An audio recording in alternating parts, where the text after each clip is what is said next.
I was 63 years old, lying on a cold operating table with a paper-thin gown covering everything the surgeon didn't need to reach. When I heard the words that unraveled 31 years of my life in under 10 seconds, the anesthesiologist had told me I would count backward from 10. I made it to 7. But somewhere between unconscious and fully awake, that gray, cotton-wrapped place where your body has returned, but your mind is still swimming back to shore, I heard two voices near the doorway of the recovery area. One was deep and familiar. The other belonged to a woman I had known longer than I had known my own children. She needs this before he comes around. The voice said, "Don't let him see it.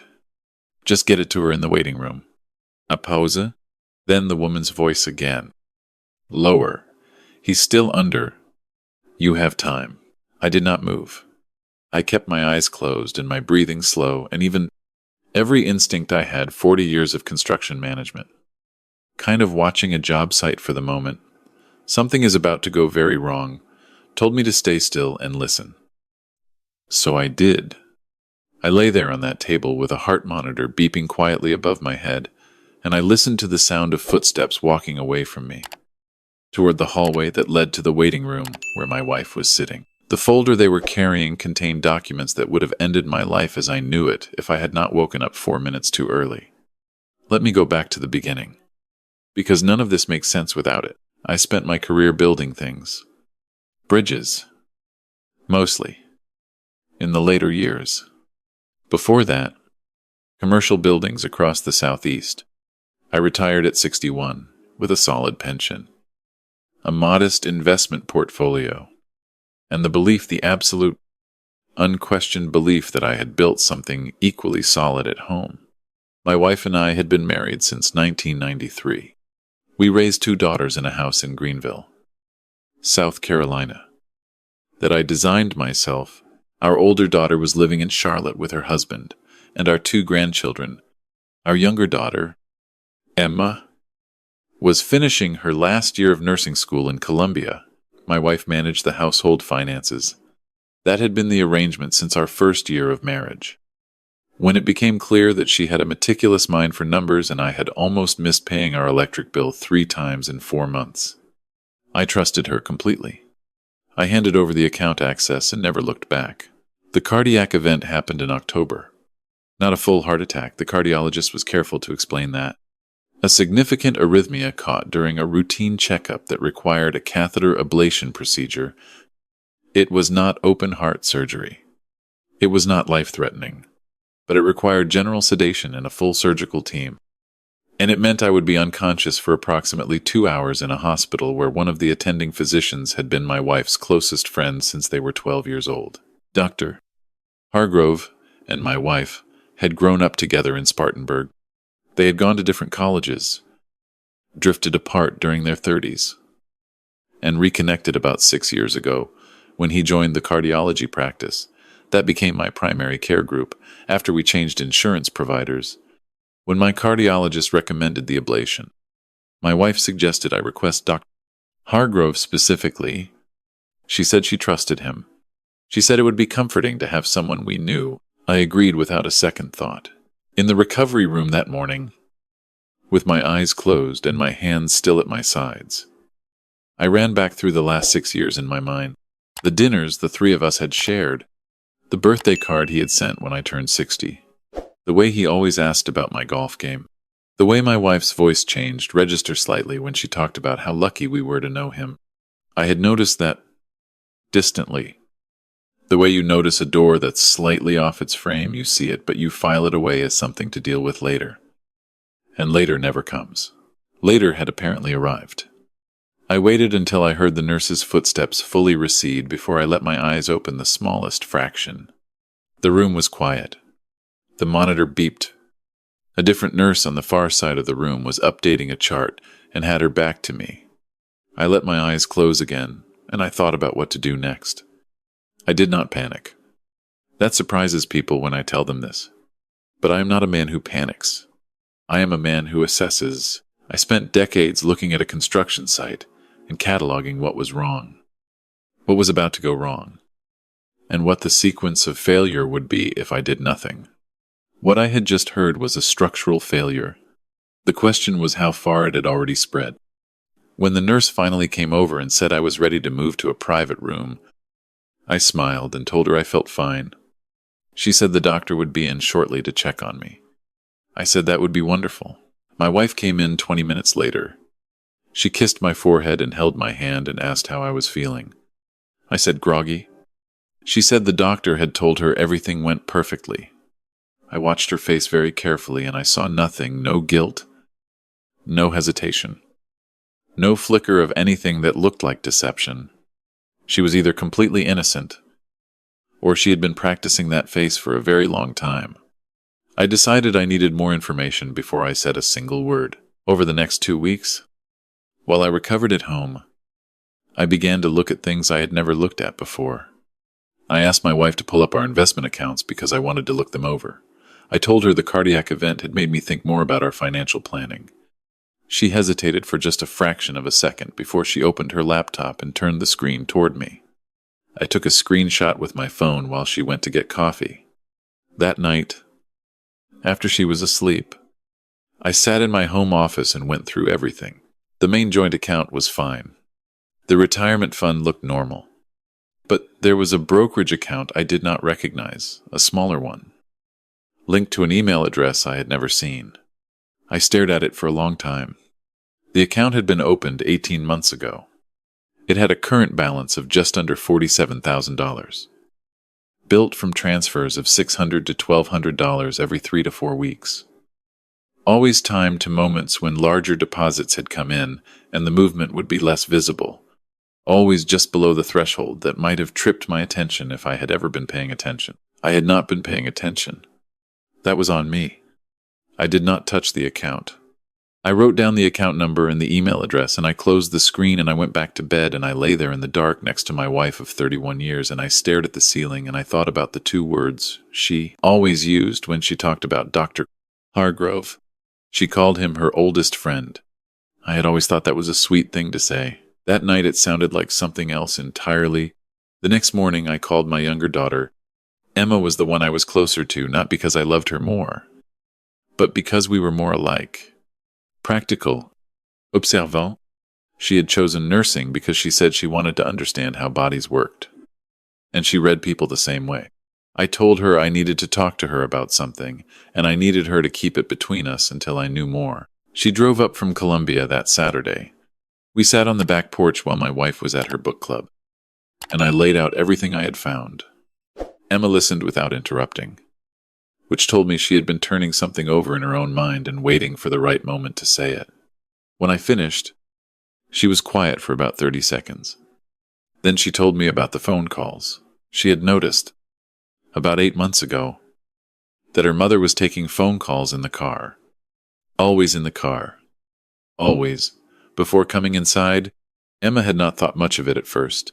But one afternoon she had arrived unannounced and sat in the driveway for a few minutes before going in.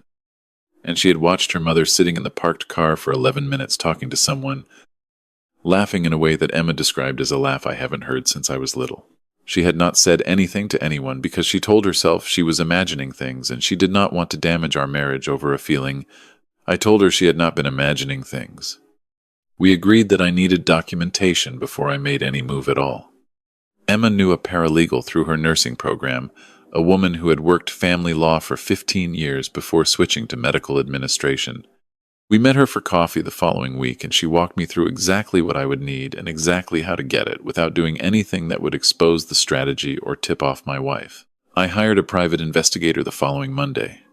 He was a retired Greenville County detective named Harris, who had been doing matrimonial cases for 11 years, and who said, in the most matter-of-fact tone I have ever heard from another human being, that he had seen this pattern many times, and that documentation was everything. He asked me not to change my behavior at home in any way. He asked me to continue using our joint accounts normally. He asked me to remain, in his words, completely unremarkable. I was unremarkable for 6 weeks. It was the hardest 6 weeks of my life. What Harris found over those 6 weeks came back to me in a folder of his own, a thick one, organized with the kind of precision I respect in any professional. The email address linked to the brokerage account belonged to a Gmail account that had been created 3 years ago and used almost exclusively for correspondence with Dr.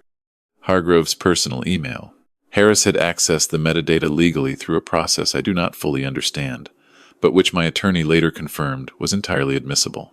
The relationship had begun, as best as Harris could reconstruct, to approximately 4 years ago, 2 years after my wife and the doctor reconnected. It had been conducted with some care but not extraordinary care. There were restaurant receipts from a place in Asheville that my wife and I had never been to together. There were 2 hotel stays in Charleston both weekends when my wife had told me she was visiting her sister in Savannah. Her sister. When I called her on an unrelated pretext, 3 weeks into the investigation. Mentioned offhandedly how much she wished she saw my wife more often. The $47,000 was the piece I could not initially explain.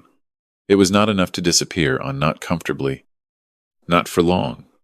So what was it for Harris answered that question in week 5. He had found a real estate listing that had been quietly placed under a holding company name registered in North Carolina 18 months ago. A small house in Hendersonville. 2 bedrooms.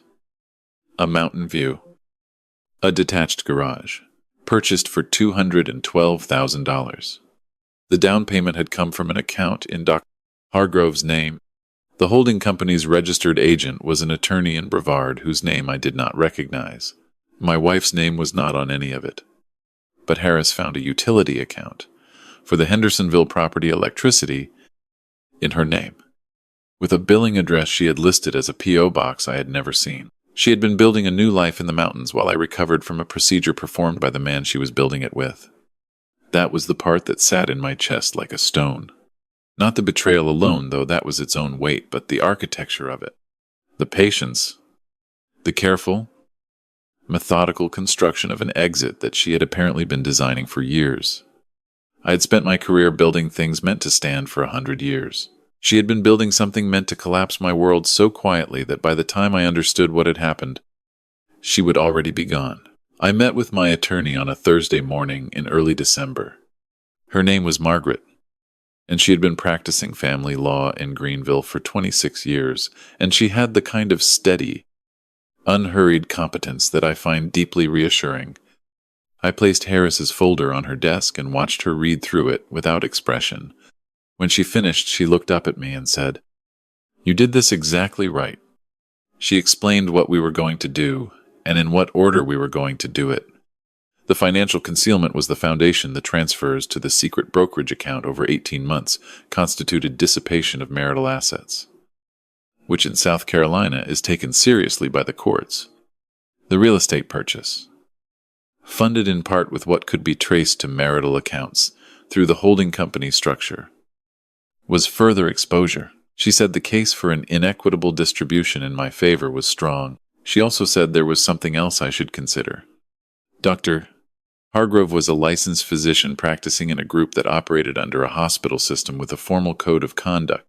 She did not spell out the implication. She did not need to. I went home that evening and made dinner. My wife came in from wherever she had been and sat at the kitchen table and talked to me about a new novel her book club was reading and a recipe she wanted to try for Christmas. I listened to all of it. I said the right things. I poured her a glass of wine, and I poured one for myself, and I sat across from her and thought about 31 years and 2 daughters and a house I had designed with my own hands, and I let myself feel all of it, the grief, the anger, the profound, bone-deep sadness of a future that would now look completely different from the one I had expected. And then I set all of it aside, because I was not finished yet. The papers were served on a Wednesday morning in January. My wife had no idea. I know this because Emma called me from the grocery store parking lot 2 minutes after it happened, and said she could hear her mother's voice through the phone clearly enough to know that whatever expression was on her face at that moment, it was not the face of a woman who had been expecting this. She had not been expecting this because she had been expecting me to never know. She had been expecting to control the timeline. She had been expecting that when the time came, she would be the one who decided how the story ended. She had made the same mistake that every person makes when they underestimate the person across from them. She had looked at a quiet man who trusted her, and she had assumed that trust was the same as blindness. It was not. The divorce proceedings took 7 months. I will not walk you through all of it. What I will tell you is that Margaret was as good as her quiet confidence suggested. The dissipation claim held. The court found that the transfers to the concealed brokerage account, combined with the traceable connection to the Hendersonville property, constituted a deliberate attempt to reduce marital assets in anticipation of divorce. My wife's attorney argued the transfers were for personal savings she had a right to accumulate. The judge was not persuaded. I was awarded the house in Greenville. I was awarded the majority of the joint investment portfolio. My wife received the brokerage account she had built in secret, which by that point had been partially depleted by her own legal fees, and a share of the retirement fund that Margaret negotiated down to something I could accept. The Hendersonville house had already been sold by Dr. Hargrove 3 months into the proceedings quickly, for slightly less than the purchase price. I heard this from Harris, who maintained a quiet interest in the case long after his formal engagement ended, the way good investigators sometimes do when a case has gotten under their skin. As for Dr. Hargrove himself, I submitted the relevant documentation, including the evidence of the conversation I had overheard in the recovery room and his involvement in the financial concealment, to the hospital system's ethics compliance office and to the South Carolina Board of Medical Examiners. I was told by my attorney that I had no obligation to do this, and that it would have no bearing on my divorce settlement. I did it anyway, not out of anger, though I will not pretend anger played no part. I did it because a man who performs cardiac procedures while conducting a secret relationship with his patient's spouse, and who uses the context of that procedure to pass documents designed to harm that patient, has demonstrated a conflict of interest that his patients have a right to know about. The board's investigation took nearly a year. I was notified of its conclusion the following autumn. Dr. Hargrove surrendered his hospital privileges at the system where he had practiced for 9 years as part of a consent agreement that also required a period of supervised practice and a formal ethics training program. His name no longer appears on the cardiology group's website. I am not going to tell you I felt nothing when I read that letter. I felt something. I sat with it for a while. Then I put it in a drawer and I went outside and walked around the neighborhood in the November cold, and I thought about what I wanted the next part of my life to look like. Emma graduated from nursing school in May. I drove down to Columbia for the ceremony, and I sat in the auditorium, and I watched my daughter walk across that stage in her white uniform, and I felt something open up in my chest that had been closed for a long time.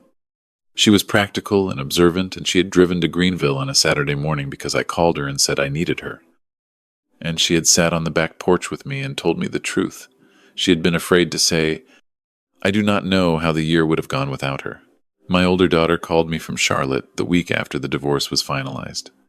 Our relationship had been strained through the proceedings. She had not fully believed what I was telling her at first. And I understood that it is not easy to reconstruct the image of a parent you have trusted all your life. She called and she asked if she and her husband and the grandchildren could come down for Thanksgiving. And I said yes. And that was the conversation we needed to have. We did not talk about everything that had happened. We made pie. My grandson, who is 4, spent an entire afternoon convinced that the backyard contained some kind of burrowing creature and enlisted me to help him investigate. We found a network of mole tunnels along the fence line, and he was completely delighted, standing in the yard in the late November light with my grandson crouching in the grass and narrating his discoveries in a 4-year-old's breathless, serious voice. I thought about what I had spent the last year building. Not a house this time. Not a bridge. Something harder to engineer and easier to lose and more worth having than anything else I had ever put my hands to. I thought about the moment in the recovery room, the beeping monitor, the thin gown, the sound of footsteps walking away from me toward the waiting room, and I thought about the choice I had made to keep my eyes closed and my breathing slow and to listen. That choice had cost me a great deal. It had also given me something that I could not have gotten any other way, the truth, in time to do something about it. Before the story ended, in a way I had not chosen. I am 64 years old now. The house in Greenville still has the bones I gave it 30 years ago. The kitchen needs new countertops, and I have been putting it off for 2 years, and Emma has been telling me to just do it. I think I will. I think I will let her help me pick them out. Because she has opinions about everything, and she is usually right. I do not spend a great deal of time looking back, but sometimes in the early morning, before the day has fully started. When the house is quiet, and the light is just coming through the windows, I think about what it means to trust someone completely. I think about how trust and vigilance are not opposites. How you can love someone and still pay attention. How the two things, done together, are not a contradiction but a form of care. Care for the life you have built. And for the person you still have to become. I paid attention. In the end. Later than I should have. Perhaps. But I paid attention. And that made all the difference.